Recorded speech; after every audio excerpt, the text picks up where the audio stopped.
No doubt you recall the Pinwinkles and their son, little Herbert, the fiend, who had made their lives one long disaster from the moment that he had been weaned. For years they had puzzled and fretted and plotted and cudgelled their brains for a way to get rid of young Herbert without getting hung for their pains. One day father got an idea. "This will do it," he said to his spouse. "I've arrived at the answer to all of our prayers, how to get rid of Herbert, our son. They're building a dam in the valley with high-tension wires all about, and if Herbert should happen to grab one of them, it will jolt him to jelly, no doubt." So they packed up a neat picnic luncheon, and they sang when they thought of the fun, and took with them a second-hand blanket to wrap Herbert up in when done. Then they made him drink plenty of water and filled up his pockets with steel, and to make doubly sure, they got both of his shoes and pried off the thick rubber heel.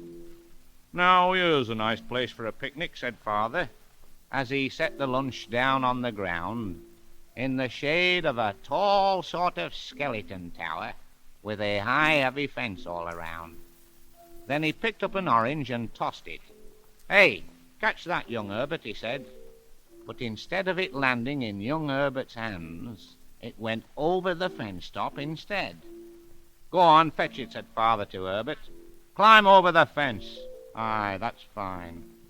Mother reached for the teapot and said, "Well, here we are." And pa said, "I'll have 2 lumps of sugar in mine." Young Herbert, inside the enclosure, found the orange without much ado. Then his eye spied a bright, shiny handle, and he thought, "I'll take that along too." So, boy-like, he reached out and grabbed it. For a moment, excitement was tense. Father said, as he saw Herbert lashing about, "Well, I hope he don't ruin the fence." There was flashes of lightning and thunder, and crackling noises were heard. Then something gave way. Herbert flew through the air and lit at their feet like a bird. "Eee, his face is all purple," said Mother. Said Father, "Now, Ma, no remarks." But Mother said, "He looks odd without his eyebrows, and his nostrils is giving off sparks." Well, they wrapped Herbert up in the blanket and hurried him home right away. Father said, "Well, there's one consolation. We'll have no more insurance to pay." But when they untangled the blanket and rolled Herbert out from beneath, he was happy and gay and bright as a jay, and was lighting cigars on his teeth. Well, old Pinwinkle was disappointed, but he wasn't the one to be beat. He said, "Mother, I've got a gradely idea. We'll use him for power and heat." So they rented Herb out to the neighbours at 1 shilling per kilowatt hour. Some used him for vacuum cleaning, some used him for light, some for power.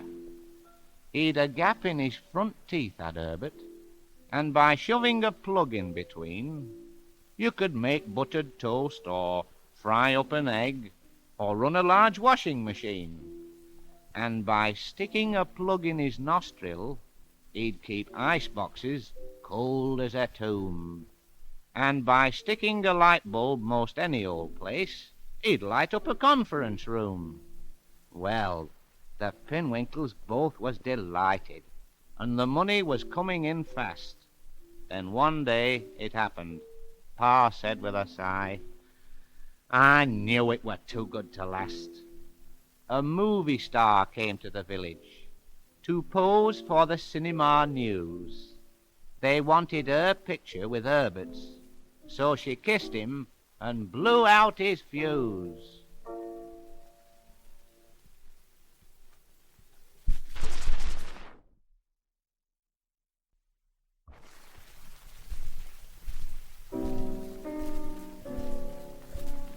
One morning, Mrs. Pinwinkle said, "Father, you must get rid of Herb for the day. If I have him around me for 5 minutes more, I'm afraid that my mind will give way. But where will I take him, said father. What'll I do with the kid? All over the town the police have put signs, dogs and Herbert are strictly forbid. Then, chancing to glance through the paper, mother said, I think I've found a way. You can bundle him off to the racetrack. They're running the derby today. So father took Herb to the racetrack with a heart that was heavy as stone, and all the way down he kept figuring out how to lose him and come home alone. Every one at the racetrack was excited and tense, but father was sullen and grim, until he spied a dapper young chap named Malloy, who worked at the office with him. Now this Malloy was a bit of a sportsman, and he whispered in Pinwinkle's ear, if you're going to bet on the derby, lay your money on Queen Genevieve. I know she isn't a favourite, and she's running at 20-1, but if she doesn't win, it's simply because something happens that she doesn't run. Now father, though thrifty and cautious, could not resist odds such as those, so he wrenched £2 out of his wallet and laid it on Genevieve's nose. Now scarce had he picked up his ticket when Malloy came right back again, quick. Don't bet on Queen Genevieve, said Malloy. She hasn't a chance. Smiley's sick. Smiley, you see, is her jockey. He's the only one she understands. Anyone who approaches her, she kicks 'em to death, but she's putty in young Smiley's hands. There's not nobody who can go near her. There's absolutely nothing to be done. She's a four-legged devil till Smiley shows up, and Smiley's got a boil on his elbow. Well, the shock of these words stopped old Pinwinkle short. He was just like a man made of wood. He looked at his ticket, and then looked at Herb, and neither look did him much good. Then suddenly Herb said, you leave it to me. I'm not scared of no horse ever built. Just point out the stall. But Malloy quickly said, don't go near that horse. You'll be kilt. Then Father Pinwinkle turned quick to Malloy. Let him go if he wants to, he said. I hate to lose money, but if I lose Herb, well, at least I'll be that much ahead. So Herb disappeared in a hole in the fence, and Pinwinkle said with a sigh, his ma will be glad when I tell her the news. Let's go and watch the horses go by. They elbowed their way through the crowd to the rail, and looking away down the track, they saw Genevieve was lined up with the rest, and young Herb was on Genevieve's back. Well, father was stunned, so he closed both his eyes and then opened them after a while, to see young Herb whisper in Genevieve's ear, and the horse answered back with a smile. They're off, people shouted, and forward they sprang, that is, all except Genevieve. Then again Herb leaned forward and, quite nonchalant, whispered something in Genevieve's ear. The horse merely nodded and let out a snort, and suddenly started to run, and she went by so fast that old Pinwinkle thought she was something shot out of a gun. When she reached the quarter, the rest of the pack was at least half a mile up ahead. But Herbert leaned forward and whispered again, and she passed 'em as though they were dead. She came into the stretch doing 90 an hour, and she finished the winner, and then she kept right on going like mad round the track, passed the others and finished again. Again she went round and again passed the rest, and I give you my solemnest word, she finished again 7 lengths out in front, so she came in first, second, and third. Pinwinkle collected at 90-1. Oh, he was excited no end. He reached down and patted young Herbert, his son, and gave him 2pence to spend. The rest of the spectators gathered round Herb to find out just what he had said, to make the horse Genevieve do what she did, but Herb merely blushed very red. It was nothing at all, was his modest reply. It was as simple could be. I understand horses, they understand me. We speak the same language, you see. Then father stepped up with a satisfied grunt and said, it's just a matter of course. It proves a suspicion that I've always had, that Herbert is part of a horse.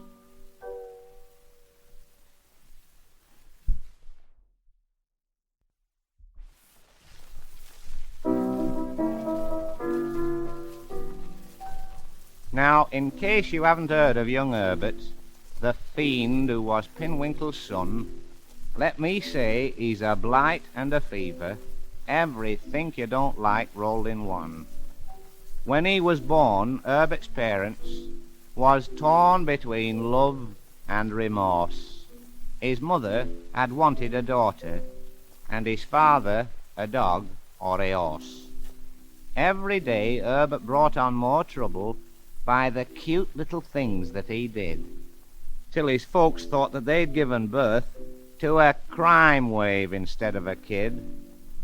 Pa would contemplate Herb with a shudder, and the sight of him made Ma turn pale, till they wondered how they could fix Herbert without getting sent to the jail. Well, old Pinwinkle read in the papers of kidnappers lurking around, who had nipped a kid right off his doorstep and held him for £2,000. Now this gave Herbert's pa an idea of a way Herbert's spirits to curb. If the kidnappers did it to one boy, why couldn't they do it to Herb? So they worked out with a pencil and paper what they'd save if their son they could lose. There'd be 2 shillings daily in victuals, to say nothing of trousers and shoes. So Mr. and Mrs. Pinwinkle dropped a hint to a journalist friend that if the kidnappers made off with Herbert, there was just nothing that they wouldn't spend. Well, the hint that they dropped reached the papers, and in turn reached the kidnappers' eye. And as business was dull at the season, they decided to give it a try. Then Mr. and Mrs. Pinwinkle put on Herbert's best Sunday togs, and made him look clean and inviting, then carefully locked up the dogs. Then they set Herbert out on the doorstep around about 8:30, with a 10-shilling note in his pocket and a bottle of whiskey for bait. Bedtime came, and still nothing had happened, when a scream interrupted their prayers. Said father, "Well, there goes our Herbert. I hope he don't bleed on the stairs." For a fortnight the Pinwinkles waited for a telephone call or a note to say, "We're holding your Herbert for ransom. Pay up or we bisect his throat." Came the end of the month, and no Herbert, and mother said, "Oh, dearie me, Herbert must be a hangel by this time." Said pa, "Aye, let's have some friends in to tea." Just then came a ring at the doorbell. Father hastened to answer the bell, and there on the doorstep stood Herbert, with a note fastened to his lapel. He was smiling and rugged and happy. His cheeks was quite healthy and red. In one hand was an ear, and in the other some hair he had torn from a kidnapper's head. Well, they opened the note and they read it.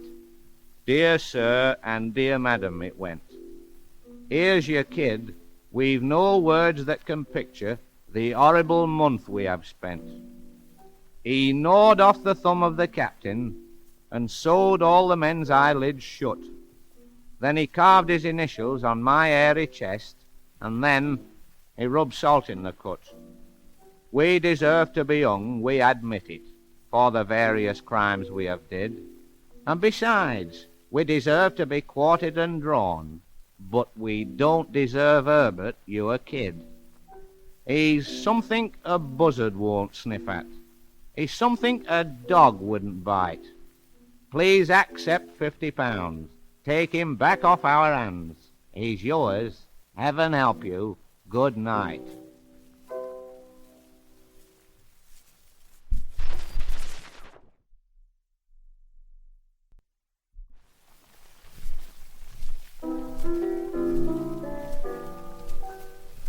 Now, have I ever told you how Sam Small came over here, and how he got acquainted with a chap called Paul Revere?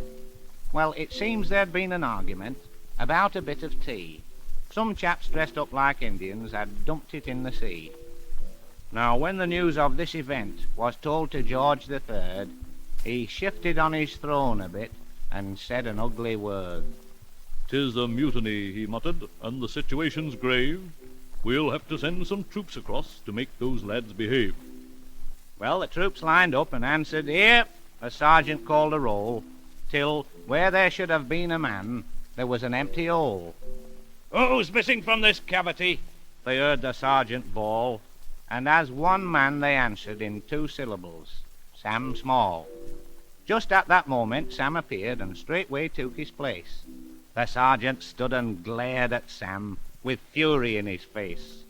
"You're late at roll call, Small," he said, "and that's no ruddy joke. What's your excuse?" Sam cleared his throat and said, "Me shoestring broke." Well, they sailed away, and by they reached the other shore. The sergeant lined them up again, then suddenly he swore, for where a soldier should have been, there was no man at all. "Who's missing?" said the sergeant, and the others said, "Sam Small." They found Sam sitting on a stone, the one called Plymouth Rock, and on one of Sam's feet was a boot, and on t'other just a sock. The sergeant roared, "Why aren't you there with all the other men?" Sam looked up haughty-like and said, "Me shoestring broke again." "Well, patch it up," the sergeant said. "We have no time to wait. We've got to get to Lexington, and we're 20 minutes late." "Fall in, left turn, forward march." Away they went, and then it happened as he knew it would. Sam's shoestring broke again. What could he do? He sat right down to fix it up, of course, when all of a sudden he was startled by the whinny of an horse. He jumped up quick and saw an handsome stranger standing near. "Who's that?" he cried. The stranger said, My name is Paul Revere. Judging from your costume, you're a stranger hereabout. And, pardon my inquiring, does your mother know you're out? "I'm a British soldier," Sam replied, "and I've somehow lost me way. I sat down to fix me shoestring, and the army marched away. They're on their way to Lexington." "You don't say," answered Paul. "And do they come by land or sea?" "By land," said Samuel Small. "I'd like to get to Lexington to meet them if I can. The sergeant will be angry. He's a bitter little man." I'll tell you what," said Paul Revere. "I'll gladly lend an hand. Are you sure that they don't come by sea?" Sam said, "They come by land." "Well, my horse can carry 2, said Paul. "Just hop up here behind. I'll take you up to Lexington." Said Sam, "You are very kind." And so they rode to Lexington. Paul stopped at every door, and Sam got off and held his horse till he came back once more. "The British are approaching!" People shouted loud and clear. Aren't they hospitable?" said Sam. "They are," said Paul Revere. And when they got to Lexington, the feeling there was tense. A man was back of every tree and back of every fence. Sam saw his army coming, and he waved at them, and then he heard some shots. The army turned and marched away again. When this news reached His Majesty, he wasn't pleased at all. He said, I want a word or 2 with the Private Samuel Small. And when Sam stood before him, he said, Sam, what's this I hear? You're sent to fight for Britain, and you fight for Paul Revere. Sam stood there very dignified and cleared his throat and spoke. "The whole thing wouldn't have happened if my shoestring hadn't broke. It's hard upon a soldier, and there isn't any use to try to win a battle when your shoe keeps working loose." Well, there's something, Sam, in what you say, His Majesty replied.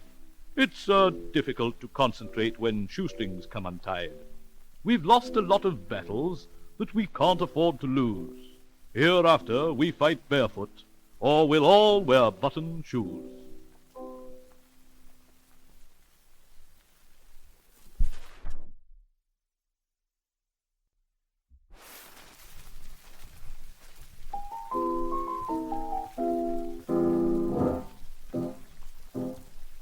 It occurred on the evening before Waterloo, and the troops were lined up on parade, and the sergeant inspecting 'em, he was a terror, of whom every man was afraid, all excepting one man, who was in the front rank, a man by the name of Sam Small, and him and the sergeant were both daggers drawn. They thought nought of each other at all. Now, as Sergeant walked past, he was swinging his arm, and he happened to brush against Sam, and knocking his musket clean out of his hand, it fell to the ground with a slam. "Pick it up," said Sergeant, abrupt-like, but cool. But old Sam, with a shake of his head, said, "Seeing as thou knocked it out of me hand, perhaps thou'll pick the thing up instead." Sam! Sam! Pick up that musket! The sergeant exclaimed with a roar.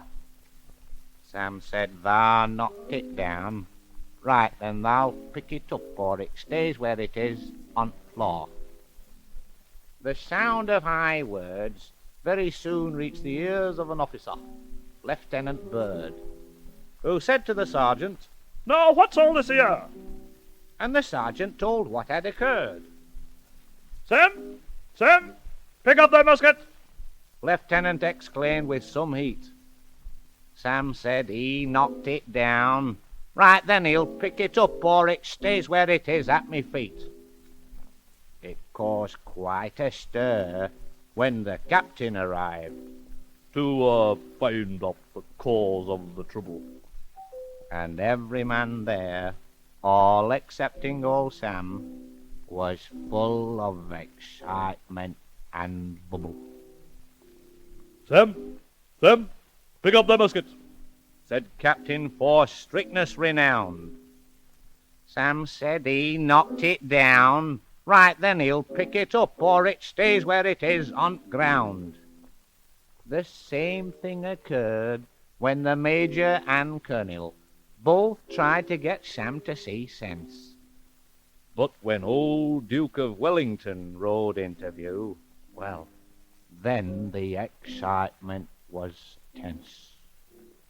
Up rode the Duke on a lovely white horse to find out the cause of the bother. He looked at the musket, and he looked at old Sam, and he talked to old Sam like a brother. Sam! Sam! Pick up thy musket! The Duke said, as quiet as could be. Sam. Come on, lad, pick it up. Just to please me. All right, Duke, said Sam. Just for thee I'll oblige, and to show thee I meant no offence. So Sam picked it up. Gradely, lad, said the Duke. Right-o, boys, let the battle commence.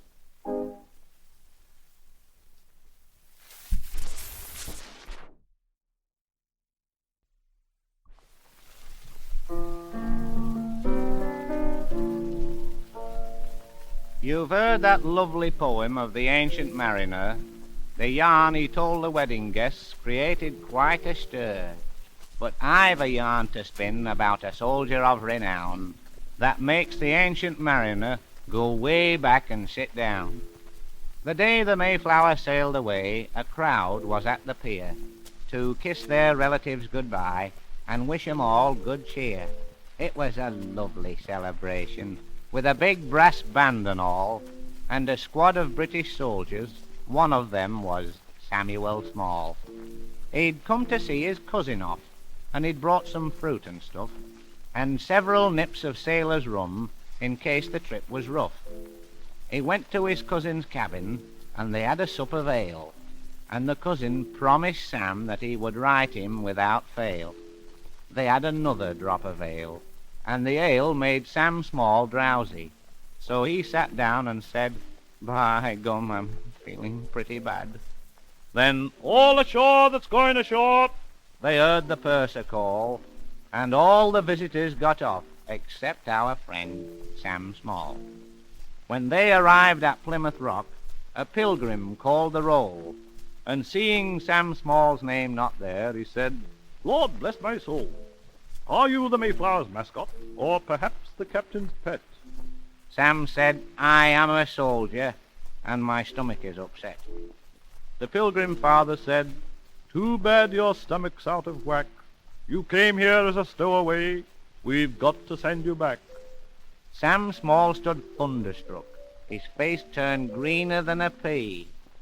"I don't mind going back," he said, "but must I go by sea?" The Pilgrim Father said, "But there's no other way to go. Airships won't be invented for 300 years or so. There isn't any tunnel, and you cannot go by rail. So back you go by sea, my lad. Get on, you're setting sail." So Sam set sail, but as soon as they were out of sight of land, the one thing Sam could keep upon his stomach was his hand. They pitched and tossed, and Sam thought things he never learned at school, and after 7 weeks or so they docked at Liverpool. Then Sam walked down the gangplank, light of heart at reaching shore, and he hoped he'd never have to see the ocean any more. A gentleman in blue stepped up. "Are you Sam Small?" he said. "What's left of me is Sam," said Sam, "but most of me is dead." "Let's have your passport," said the man. Said Sam, "Let's have me what?" "A passport is only one of the million things I haven't got." Then he started in explaining things, and he talked an hour or so. But the man just said, "No passport? Very well then, back you go." They hustled Sam aboard a ship, and he left the shore behind. His mind was on his stomach, and his stomach on his mind. They tossed and pitched and pitched and tossed and tossed and pitched and tossed. To some it was a pleasure trip, to Sam a holocaust. They reached the other side, and as Sam wobbled down the plank, a man stepped up and said, "Are you a Briton or a Yank?" Sam said, "I am a Briton. I'm a soldier of John Bull." The man just closed his book and said, "Go back, your quota's full." But when he got back to England, he could not land there because, in his absence, they had passed some funny immigration laws. And so Sam put to sea again. He's still out there somewhere, and he suffers from homesickness slightly mixed with mal de mer, that's French for seasick. And until some laws are passed that open up a port of call, the ancient mariner won't have a thing on Private Samuel Small.